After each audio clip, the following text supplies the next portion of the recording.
you are getting the message at the top. Fine. So I was talking about this multiple choice questions, right? Yeah, ICT syllabus, MCQ.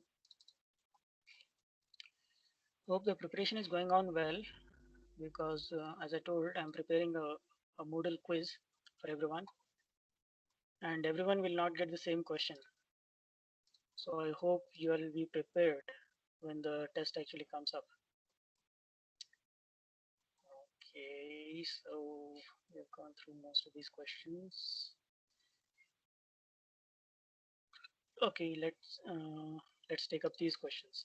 So the software that provides users with various functions to perform geometric modeling, construction, editing, and manipulation of existing geometry, and also drafting and documentation. So what is this software called? Options Graphic are software. graphic software.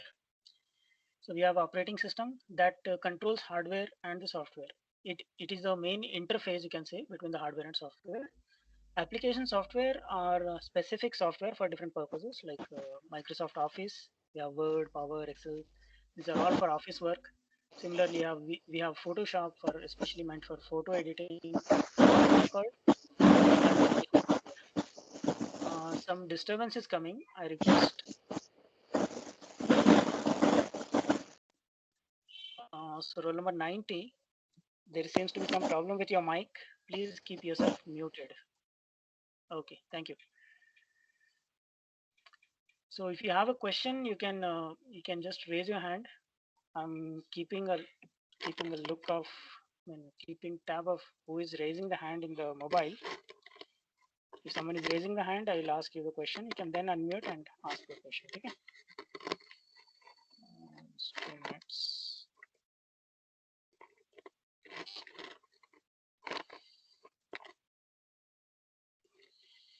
2:18, right? Oh, yeah, there it is.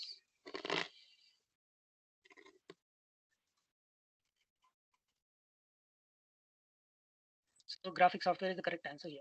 Next question. The software used for purpose of mass property calculations, assembly analysis, tolerance analysis, finite element analysis, mechanisms analysis, sheet metal design, analysis of practical plastic injection molding, animation techniques. What is this software called? What is this software called? Options are in front of you. Try to answer. Actually, according to the book, it is application software. Um, hmm, but these software, they come under parametric modeling software, and even finite element analysis is included in them. So this has to be a whole new category of software. Application, I don't think it's right. This is what I found in the book, but maybe the answer seems to be something else. Fine. Anyway, the software that enables the user to implement custom applications or modify the system for specialized needs. What is the correct option? We have programming support software, application software, operating system, and graphic software.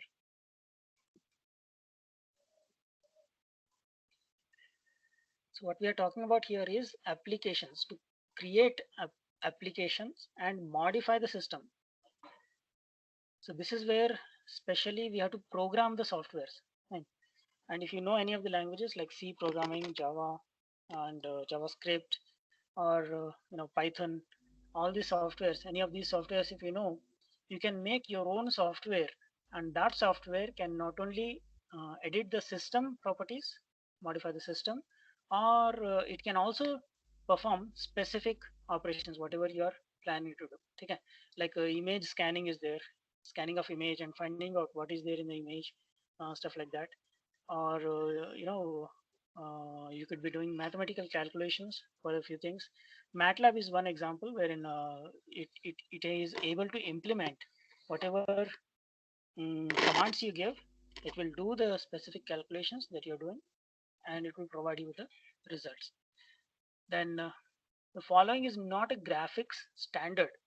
The graphics standard is something we didn't discuss in the previous class, but of course, by looking at the options, you should be able to identify. Graphic standard is like a format format of the file which different softwares are using. Fine. So we have the four options here: IGES, GKS, Unix, and PHIGS. So one of these options is not a graphics standard. So which one is not?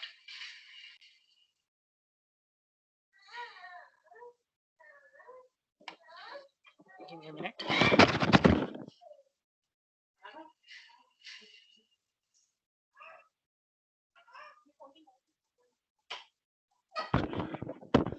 Yeah, so which one is not? So I'll give you a hint. One of these is a operating system. Actually, the answer is present here itself in front of you. Unix is actually an operating system, and the rest all are actually graphics standards. Some of these are very, very old ones, and they have gone out of use. But some of these, like the IGES, is the most used graphics standard. This is the format which is used for exporting the 3D graphics, 3D models from one software to another. Suppose you have made your model in CATIA, and you suddenly decide to shift to another software like SolidWorks or Unigraphics or something like that. Then from your file, you can export the file, the model, in IGES format, and this IGES format can be imported into whatever software you want to use next. Okay. So this is what is called the graphic standard. So it seems most of you must have joined. Let me check how many are joined. Okay, 12 members have joined. So let's begin with the class, shall we? Okay, so there it goes. Mhm.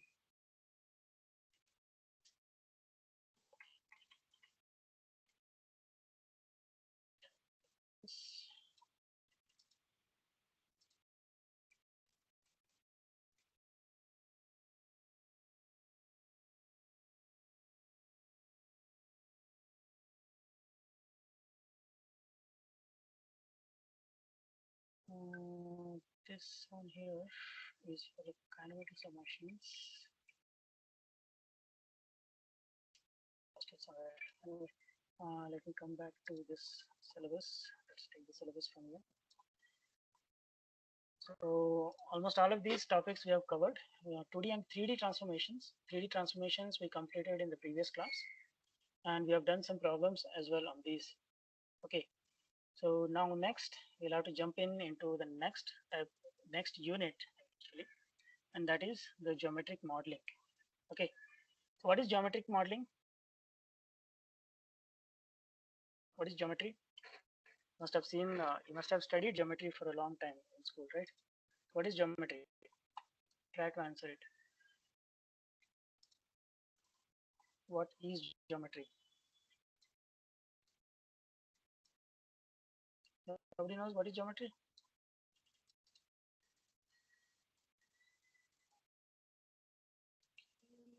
Come on.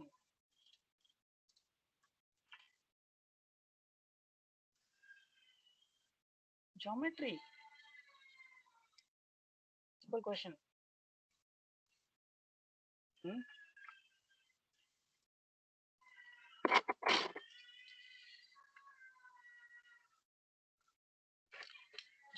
Geometry is the physical representation in 3 dimensions or 2 dimensions. Whatever diagrams you are drawing, all that becomes geometry. Fine. It can be a triangle, rectangle, trapezium, and all these are 2dimensional objects, right? Then if you go for 3 dimensional objects, these are all 2 dimensional objects. Then in 3 dimensional objects, you get a box, or it can also be called as a cuboid. Fine. What else? You have this cylinder, you have the cone. Okay. Then what else?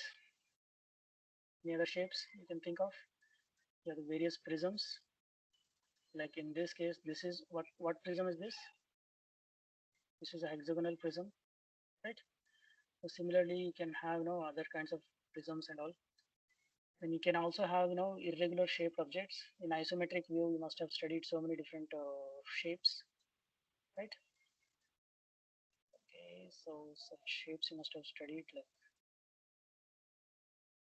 okay. So all these are some complex shapes. So all these, wherever shape comes in, all the shapes are actually studied under the geometry.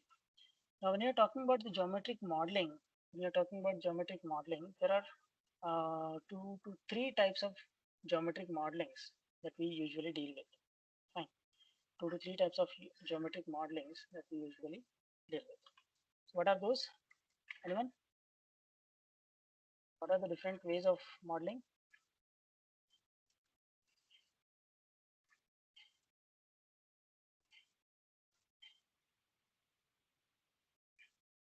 Geometric modeling. So the hint is just in front of you only. The whole syllabus is there. You just have to find out what are the different ways of classifying this. So there are 3 different classifications, 3 types of geometric modelings. The first is wireframe modeling. The second is surface modeling, and third is solid modeling. Okay, so these 3 modelings we have to consider. These are there in our syllabus. So wireframe first. What is wireframe modeling? Name itself is giving you a hint. What is a wire? Wire is now a one-dimensional object. There is no thickness. So there is no thickness, no width, neither thickness nor width. It only has length. It only has length. So both these, thickness as well as width, they don't exist when we are talking about wireframe modeling. Fine. So whenever you go for a 2D sketch, you will be actually using the wireframe modeling. You'll be actually using the wireframe modeling. Okay. 2D sketch, we are using wireframe modeling. So what are the examples of wireframe modeling? What commands can you use here? We have point, then we have line, next circle, then ellipse. Anything else? Come on, tell me. What are the commands that we use in 2D? Rectangle, polygon. What else? So all these commands that I have written here, they are all used under 2D sketch. And if we are using these objects, for modeling purpose, then the model that we create is called as a wireframe model. Is this clear? Please confirm. Any doubts? So I have taken here AutoCAD, and let me show you how a wireframe model is actually made. Okay, ready? So I'm starting with 0, 0, and I'm drawing a rectangle of 40 length and 40 width. Okay, so now you can see this is a rectangle that I've drawn. Now I'll copy this,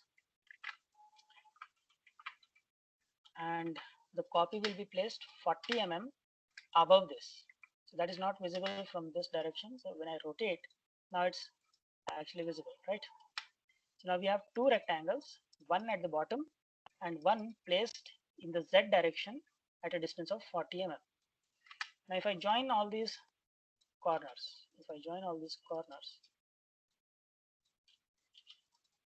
is the diagram visible clearly? Please confirm, is the diagram visible clearly? Yes, sir. Okay, so what you see here, what is this? It's appearing like a cube, right? Isn't it? It's appearing like a cube. But which commands I have used for drawing this? What commands have I used for drawing this? I've just used rectangle command, and line command I have used for joining the 2 rectangles, isn't it? So can we call it as a solid? Hmm? Can we call it as solid? No, we cannot call. No, we cannot call. So why? Why can't we call it as a solid? Because it doesn't have any face. It doesn't have any face. Yeah, there are no faces. All the lines are just 2D lines or one-dimensional lines. There is no thickness, and whatever thickness is appearing here, that is just for showing us so that it is visible easily. Actually speaking, theoretically speaking, there is no width and there is no thickness for this. Okay, there is no width and neither does it have any thickness. So this is what happens here. Now, what is the problem with the wireframe modeling? Can we use wireframe modeling?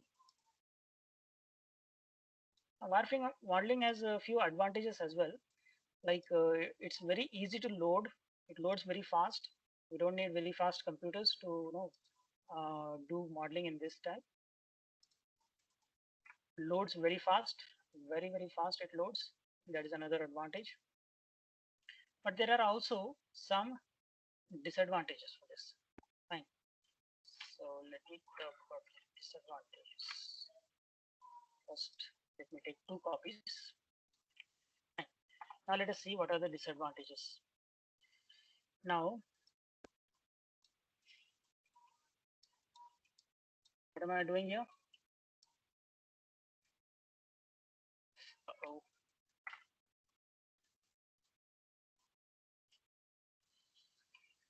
Hmm. Oh, sorry.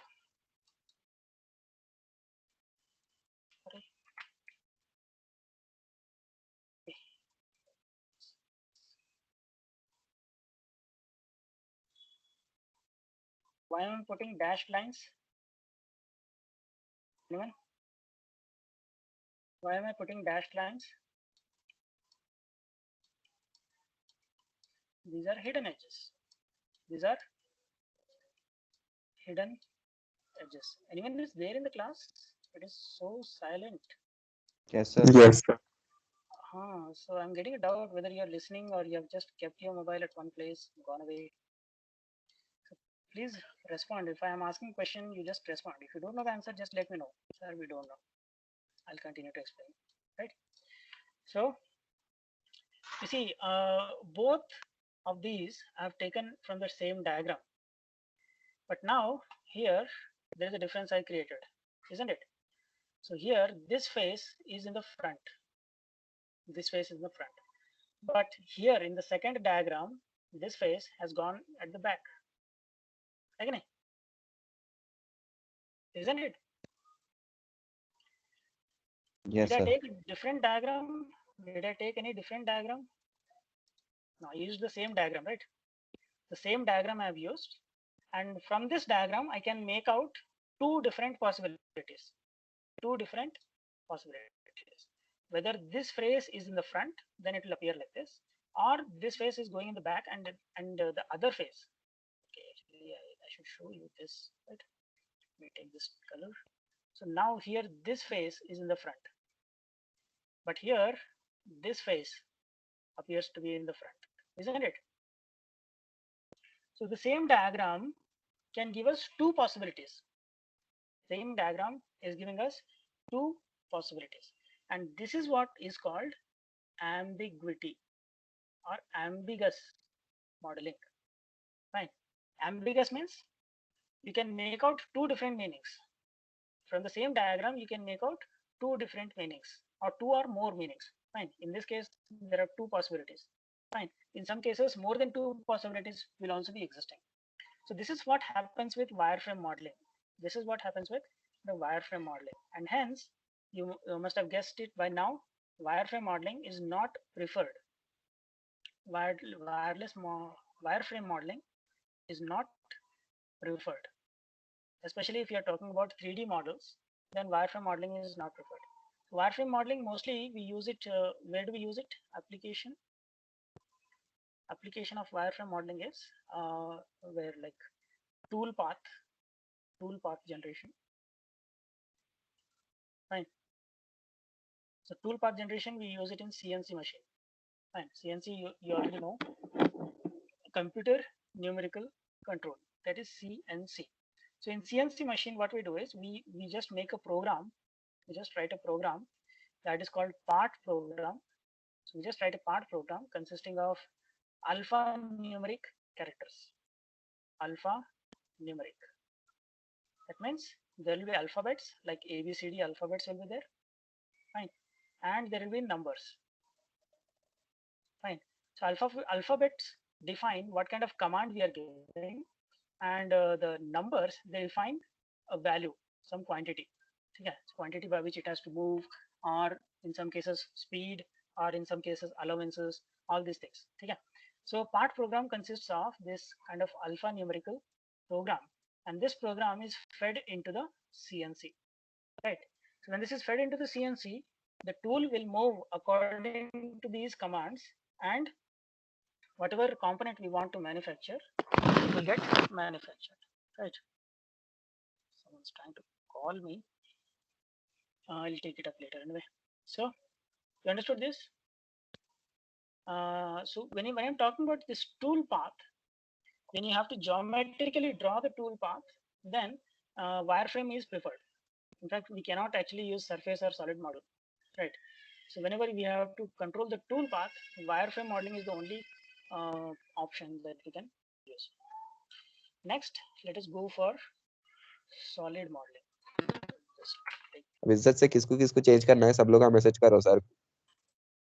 Hello, am I audible? Yes sir. Okay, fine. So let's continue. Yeah, so we were talking about the next way of modeling, right? The surface modeling.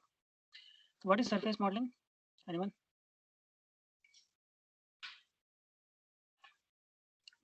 What is a surface? Okay, I'll reframe the question. What kind of dimensions does a surface have?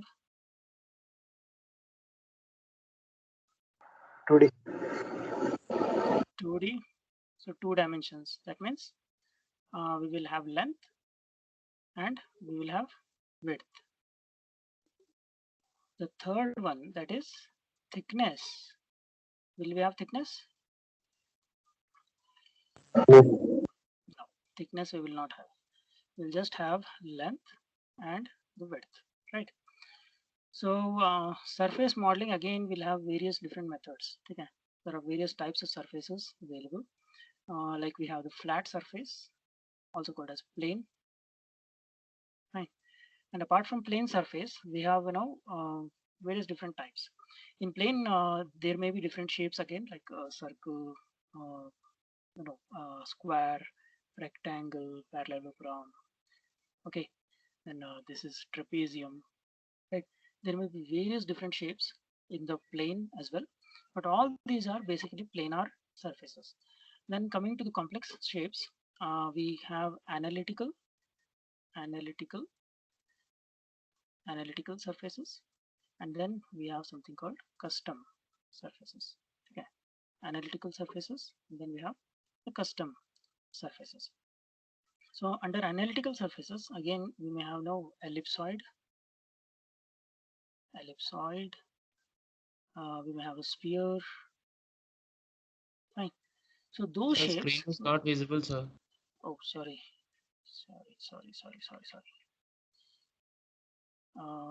Recording was stopped. No, recording is going on still. Fine. You just need to share the screen. Okay. So yeah. Now is it visible? Yes, sir. Yeah. So I was talking about the flat or plane surfaces. These are all the types. We may have different shapes, but they are all basically planar surfaces. Then coming to analytical surfaces, they are surfaces which can be defined by equations. So those surfaces which can be defined by definite equations are called as analytical surfaces. Then we have something called as custom surfaces. Custom surfaces are defined by number of points. defined by number of points, and the points we can move wherever we want them. Okay, the points we can move wherever we want to move them, right? Okay, so these points, they're called as control points. These points, they're called as control points.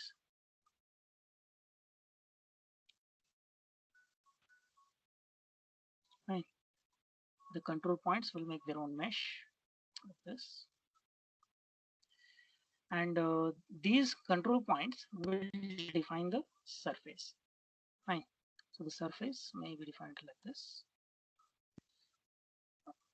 Okay, like this, like this. Okay. So this is how the surface, may be defined, right? So the control points, when as we stretch the control points, the surface will also get stretched accordingly. So that's about the surface. Then yeah, these are all custom surfaces. Now custom surfaces are again of various different types. We have something called Bezier surface. We have B-spline surface. B-spline surface. Okay. And we have NURBS. So all these are different ways in which the surfaces can be formulated. And all these will have their own different properties. All these will have their own properties. Actually, these Bezier, B-spline and all, they are also present here in wireframe. So we call that as cubic spline. Cubic spline. And then we have Bezier spline. Bezier, we have B-spline. So all these are under wireframe. Fine. The same curves, when they are used to make surfaces, that's when we call them as these surfaces. The first one is bicubic surface. Bicubic surface, Bezier surface, B-spline surface, and NURBS. These are the types of custom surfaces. Okay, custom surfaces. Then the last one, that is the solid modeling. Let's take this. Let's paste it here itself. The space is there here. Now let's talk about this.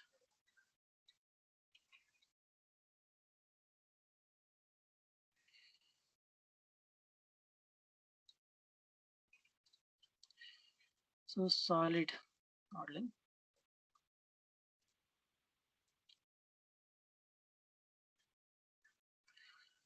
Okay, solid modeling. In solid modeling, again, there are various standard shapes, standards, and also called as primitives. Also called as primitives. So what are the standard shapes that you can think of? What are the standard shapes that you can think of? The first is, of course, the box. Technically, this is called as a cuboid. What else? We can have a pyramid. We can have a cylinder. Then what else? We can have a prism. What else? Anything else? We can have a sphere. We can have this something called torus. So all these are the primitives or the standard objects. Fine. So if you see here, you will come across all the standard objects here in the solids. Fine. So box, sphere, cylinder, cone. We have wedge as well. Okay. So wedge I forgot to write here, right? So we have a wedge. So all these are the primitives. These are the primitives. So if you go to draw command in solids, you will find all this. So box is very simple.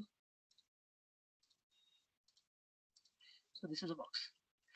So now what is the difference between a wireframe and the solid? This is a wireframe and this is a solid. What is the difference? Do you see any difference?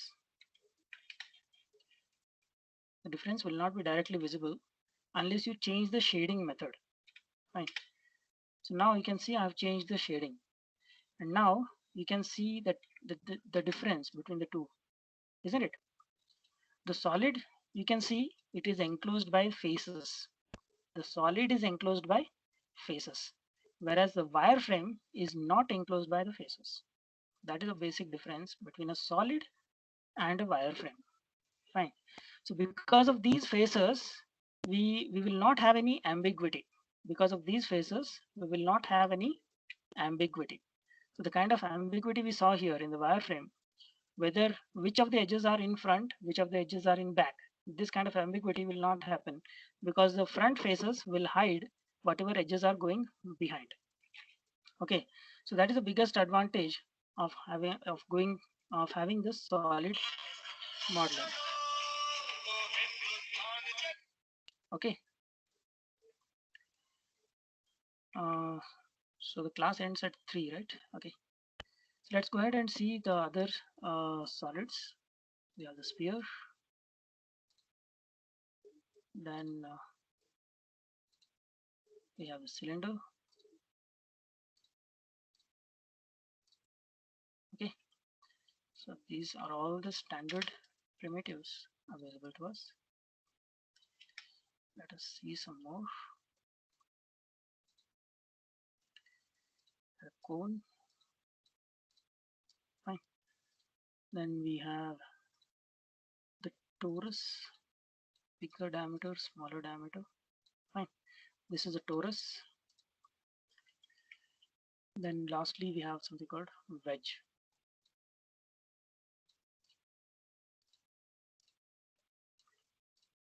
Okay, so this here is a wedge. So all these are the standard objects, also called as primitives, and all these are drawn using solid modeling. All these are drawn using solid modeling. So solid modelings, the difference between primary difference, we can see that solids are enclosed by faces. They are enclosed diagrams. So even a cylinder, you can see it is enclosed on from all sides. Sphere is enclosed. Fine. Box, torus, whatever solid object you see, they are enclosed completely by different faces. Whereas wireframe has no faces. Wireframe doesn't have any face, and wireframe doesn't have any face. And surfaces, when we are talking about surfaces, it just has a face, but it need not be enclosed. It need not be enclosed. So these are the primary objects, and of course, by combining this, we combining this with Boolean operations. By combining this with Boolean operations, we can get almost any shape. Fine. So what are the Boolean operations? Anyone? Boolean operations क्या हैं? There are 3 options under Boolean. What are those? Union, subtraction, and intersection. Okay. Boolean, subtraction, and intersection. So let me just show you how these are different. Okay, so I'll just go to top view first. Let me create a rectangle and a cylinder.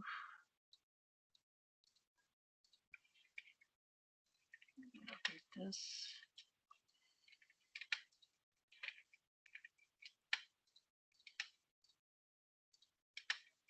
Okay, now I'll just make a copy of these and let me show you by applying the different Boolean operations. Ready? Go to the isometric. Okay, so now you can see the 2 objects are different. Fine, the 2 objects are different. Give different colors. No, okay, it's okay. So one object is here, the box. The other object is cylinder. Now when I do union of these, don't worry about the command. You just have to remember the theory. Okay? So what actually happens in with these objects? That's what you should be able to explain if if a question comes in the exam. Don't worry about the commands. Okay? So what happened here? The box and the cylinder, which were separate initially, they have now combined into a single solid. This is what happens with the union command. Next, let us see subtract. Now subtract can be done from the cylinder. We can either subtract the box, or from the box we can subtract the cylinder. Both way it is possible. So let me subtract from the cylinder first. So this is the result. And next, let me subtract from the box.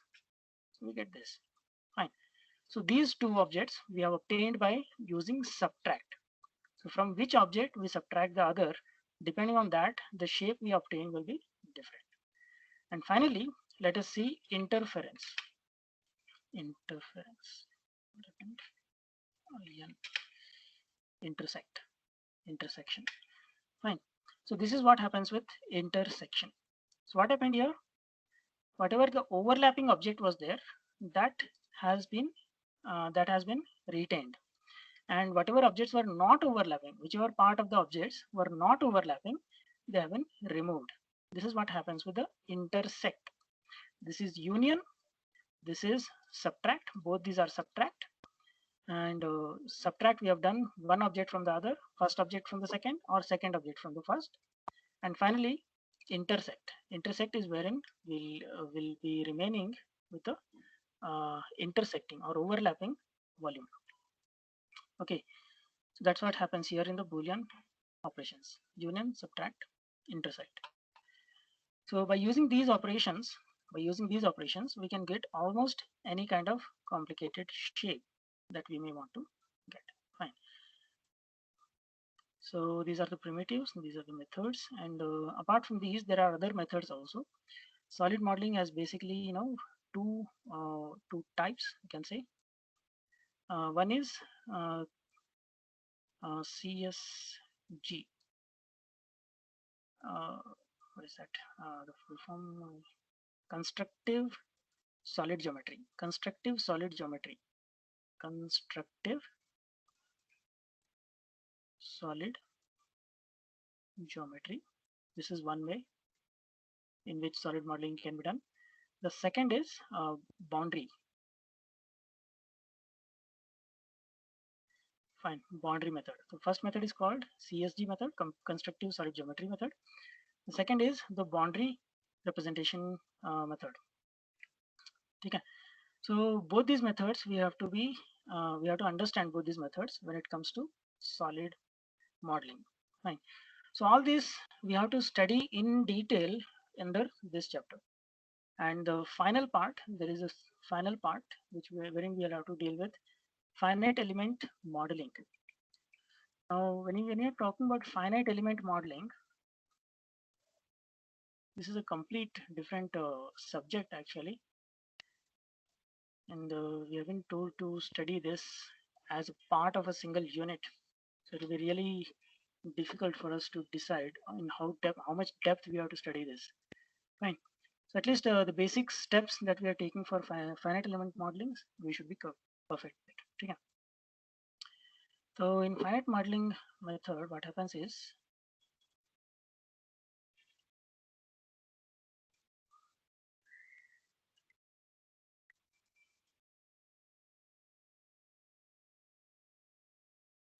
so we take the object and we take a solid, and then we provide it with some supports. And apply some loads on this. This is a load. This is support. Once again, the left side is fixed support, and here we have roller support. Fine. So these three together, they are called as boundary conditions. This one, and this one. They are together called as boundary conditions. Fine. So these three are called as the boundary conditions, and we have the two supports, and this is the solid. So under finite element modeling, what we do is we usually divide this object into a number of parts. Finite number of parts we divide this into. Okay. Finite number of parts we divide this into. Okay. So we divide this into finite number of parts like this. And once we have done the divisions, then we will see the effect of this load on each element. So each part that we get here is called as element. each part that we get here is called as an element.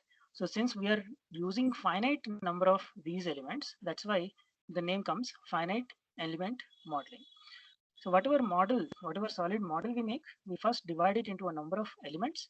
Depending on how precisely we want to get the results, we'll have to divide this into elements. Once we divide them into elements, we'll be applying the loads, and depending on all the boundary conditions, some deformation will be generated here. So this piece, which was straight in the beginning, will get deformed like this. Fine, it will get deformed like this. Okay, so this is how the deformation will take place.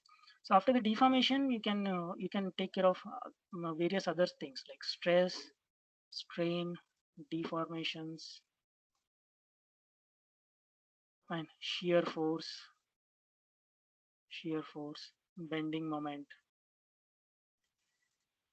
Okay, so all these things will be automatically calculated by the software. All these things will be calculated by the software automatically, and we can find out where the stress is going beyond danger limit. If the stress is crossing danger limit anywhere, the failure limit, if it is crossing at any places, then we'll be able to find that out. And depending on this danger stress, we'll have to modify the design. We'll have to modify the design.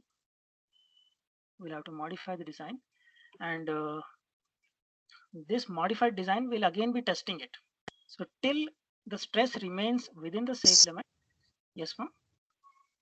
Time is up.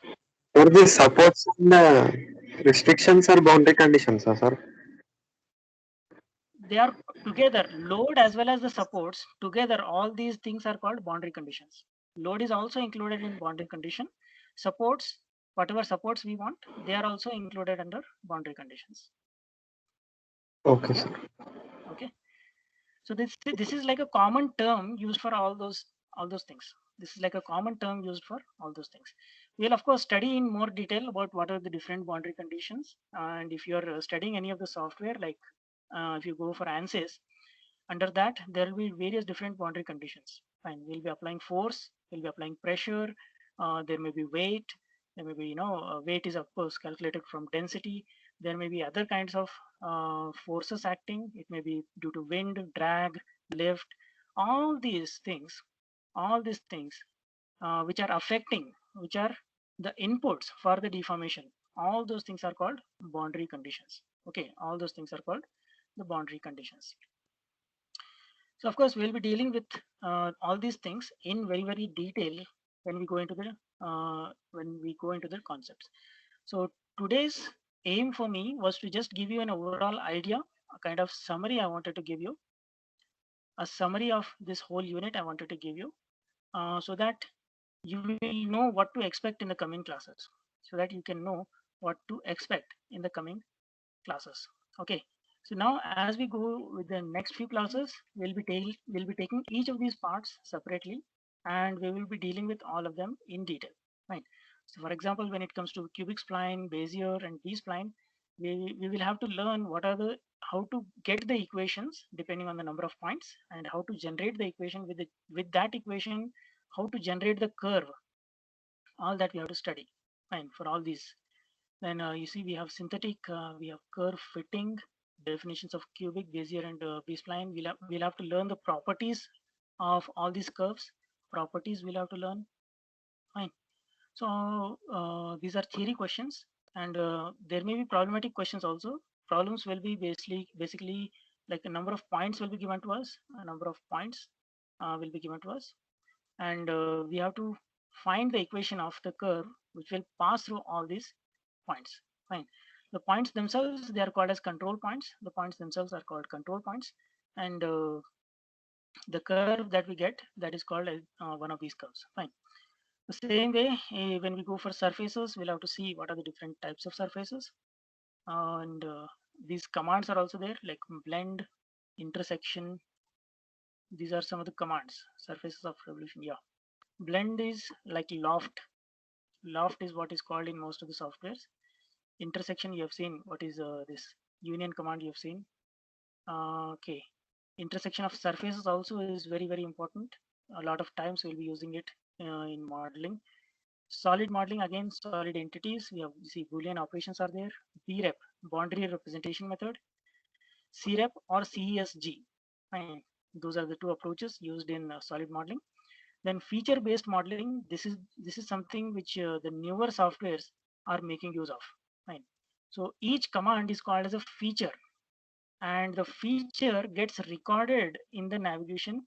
And whenever after modeling after modeling the solid, if you want to go back and edit the feature, it is possible for us to do that. That's what is called the feature-based modeling.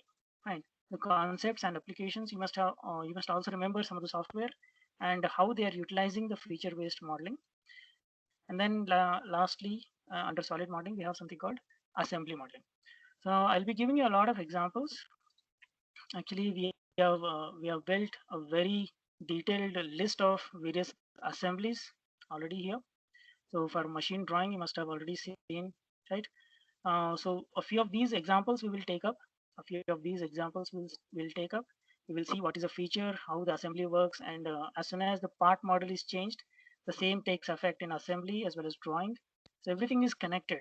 Everything is connected. Fine. So all these commands that you see on the left, like revolve, I'm using here. Then I'm using extrude here. Then I have draft, I have fillet. So all these are called features. All these are called features. And at any point of time, if I want to change them, I just have to edit. Just have to go back, edit, and I can change this. Fine. So you can see I'm able to change it. After changing that, the remaining components will appear as it is. The remaining components will appear as it is. So this is what is the great strength behind the feature-based modeling. Of course, we'll be dealing with them in more detail when we come for the particular class. Okay. So any doubts here? The time is over. In fact, I'm 5 minutes into the break that you're supposed to have. You can leave and join whatever class is scheduled next. So what is the next class?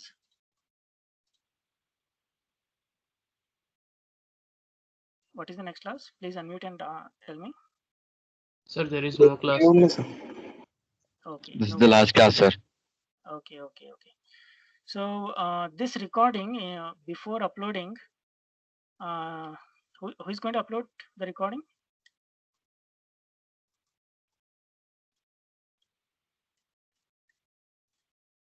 Okay, today's recording, please don't upload. Whoever is there, I'll suggest. I'll just make a suggestion because HOD sir had come in the middle and talked with you. The recording was on. I forgot to turn it off.